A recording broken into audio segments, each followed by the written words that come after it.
Maju lagi Pak. Maju lagi Pak. Kenapa? Baju legal Pak. Kan akan kita monitor terus di lapangan. Jadi nanti nama-namanya sih udah punya sih siapa yang biasa tukang impor segala macam.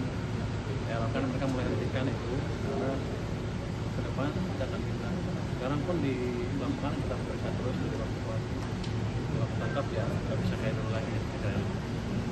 Jadi kita orang kan suka bingung kalau itunya mati berarti nggak ada supply-nya ada barang-barang domestik harusnya nanti biar industri domestik juga hidup lagi. Berarti naskah pedagang para pakaian bekas limpahan ini seperti apa maksudnya? Ya nanti dia beli pakaian dari produsen dalam negeri lah. Kan masa kita mau legalkan yang ilegal sementara produsen dalam negeri mati, kan sama juga untungnya nanti kita. Kan mereka yang penting untung kan. Secara tidak langsung berarti untuk penjualan barang impor thrifting seperti itu berarti dilarang oleh pemerintah. Kalau ilegal emang dilarang kan. Nggak tahu siapa yang melegalkan. Kalau saya pikir sih ilegal harusnya dilarang kecuali dia bisa legal dengan melalui jalur tertentu. Tapi kalau selama ini kan yang disebut balpres itu kan itu akan dilarang dan saya pernah bilang kan tanya ke orang bea cukai apa hukumannya hanya ditaruh di mereka barangnya dimusnahkan terus orangnya di penjara. Saya bilang saya rugi udah ngeluarin waktu buat desain barang masih makan orang lagi. Jadi nanti barangnya dimusnahkan, orangnya denda, di penjara juga dan akan di blacklist. Yang terlibat itu saya akan larang impor seumur hidup. Aturannya kapan keluarnya Pak? Bentar lagi. Berarti udah ada pembicaraan sama Menteri Perdagangan Pak terkait ini? Berarti dalam bentuk PMK ya Pak? Kan itu ilegal. Kenapa mesti bicara dengan Menteri Perdagangan? Emang ada peraturan Menteri Perdagangan yang melegalkan itu? Enggak, maksudnya kan kemarin ya kerjasamanya Pak. Kerjasama untuk yang bikin aturannya itu Pak. Kenapa memberatkan Menteri Perdagangan? Instrumen dia di mana? Apa langsung dari Kementerian Keuangan Pak berarti peraturan? Ini kan bea cukai, berarti kan yang jaga bea cukai nanti kalau di lapangan mungkin yang baru mungkin Kementerian Perdagangan, tapi yang saya jaga yang di bea cukai yang di port-port masuk.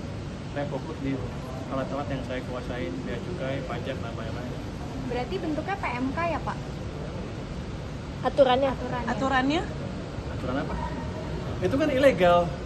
Ilegal eksekusi sesuai dengan pelanggarannya.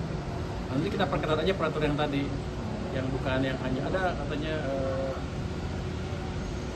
kelemahan hukum di sana, tapi kan kita bisa akalin nanti di lapangan seperti apa. Pak, kalau mitigasinya gimana sih Pak kalau ada penolakan dari para pedagang gitu?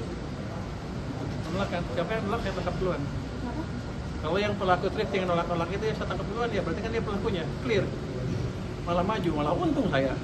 Coba yang ini, dia kan ngaku bahwa saya pengimpor ilegal kan. Alhamdulillah. Pak, di pasar Senen kan juga banyak yang menjual pakaian bekas juga ya Pak, termasuk itu juga Pak akan dibuka. Ya, saya nggak akan aja ke pasarnya, saya cuma di pelabuhan aja. Nanti otomatis kalau itunya kurang, kan supply-nya kurang, dia juga kurang. Tapi nanti akan saya lihat seperti apa. Harusnya sih pelan-pelan kan supply-nya habis kan, kalau supply-nya dipikirkan pasti akan beralih ke barang-barang dalam. Saya harapkan mereka belanjanya dari produk-produk dalam negeri dan UMKM kita lah. Ini kan ada tanggapan Pak dari sana sama sini bahwa harga yang komunikasi Bapak lagi Katanya bisa melemahkan pemerintahan Pak. Saya tunjukkan ya. Bahan gambar. Itu saya selalu pakai survei ke masyarakat. Apakah saya mengurangi kepercayaan masyarakat pemerintah apa tidak? Kalau dari angka terakhir, ini baru keluar angka bulan survei bulan Oktober dari dulu dan anak-anak yang dilakukan oleh LPS. Ini indeks kepercayaan masyarakat ke pemerintah. Kalau jatuh seperti ini keadaan buruk. Kalau sana bagus.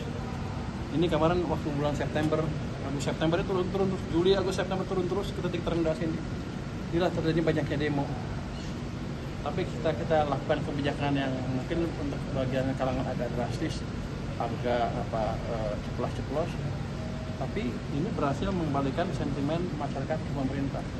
Justru ini levelnya sekarang udah level sama dengan ini. jadi sudah stabil lagi.